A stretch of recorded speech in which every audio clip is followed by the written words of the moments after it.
আসসালামু আলাইকুম। আজকে আপনাদেরকে বলবো চীনা হাঁসের বাচ্চা 17 থেকে 20 দিনের পরিচর্যা এবং চীনা হাঁসের বাচ্চা এই গরমে কিভাবে রাখছেন এই বিষয় নিয়ে আজকে কথা বলবো। খুবই গুরুত্বপূর্ণ এই ভিডিওটি, আপনারা শেষ পর্যন্ত দেখবেন। আর আপনাদের কাছে একটা অনুরোধ থাকবে যে আমাদের নতুন চ্যানেলটি সবাই সাবস্ক্রাইব করবেন।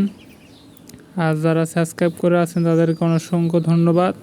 17 দিন থেকে 20 দিনের যে পরিচর্যাটা, এটা হচ্ছে আপনারা বর্তমানে ছোট স্টার্টার ব্রয়লার ফিডটাই খাওয়াবেন এবং এর সাথে সাথে লাইসো ফিড খাওয়াবেন, আর সাথে খাওয়াবেন প্লাসটা খাওয়াবেন 5 দিন, এটাও চলবে আপাতত। আর আপনারা 3 বেলা নিয়মিত খাবার দিবেন। আর হাঁসের বাচ্চা সবসময় পরিষ্কার পরিচ্ছন্নতা রাখবেন। আর মাঠেও কিছুক্ষণের জন্য ছাড়িয়ে দিয়ে বসে থাকবেন।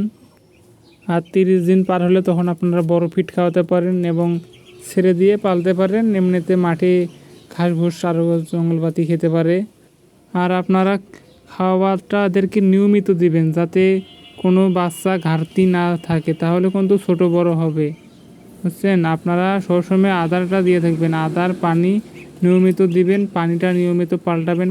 আর একটা কথা হচ্ছে, এই প্রচণ্ড গরমে আপনারা কিভাবে হাঁসের বাচ্চা টিকাবেন এবং পরিচর্যা করবেন। আগে বললি আমি যে আপনাদেরকে যে লাইসোফিটের কথা বলছিলাম, এটা আপনারা চালাইয়া যাবেন এখন। আর আপনারা সুন্দরভাবে ঠান্ডা ও শুষ্ক জায়গায় হাঁসের বাচ্চাগুলো রাখবেন যাতে বেশি গরম না লাগায়, হাঁপায় ওজন কম। তা আসলে কিন্তু ভাইরাস ধরবে প্রচুর গরমেতে, হাঁপার কারণে মারাও যেতে পারে। আপনারা সেই দিকটা খেয়াল রাখবেন। এরকম ঠান্ডা জায়গায় আপনারা এই হাঁসের বাচ্চাগুলো রাখবেন। দেখতে পাচ্ছেন আমার এখানে অনেক ঠান্ডা আছে। আপনারা চারপাশে ঠান্ডা জায়গায় রাখবেন যাতে এই গরমে নষ্ট না হয় হাঁসের বাচ্চা। আর আপনাদেরকে বলি, আপনাদের কার কটা হাঁসের বাচ্চা আছে আমার কমেন্টে জানাবেন।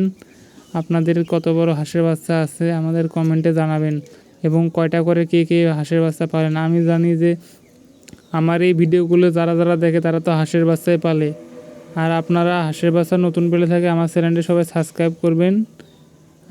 আমি আপনাদের কাছে অনুরোধ করব, এরকম নতুন নতুন ভিডিও পাবেন, সমস্যা নাই। আমি প্রতিদিন ভিডিও ছাড়ি।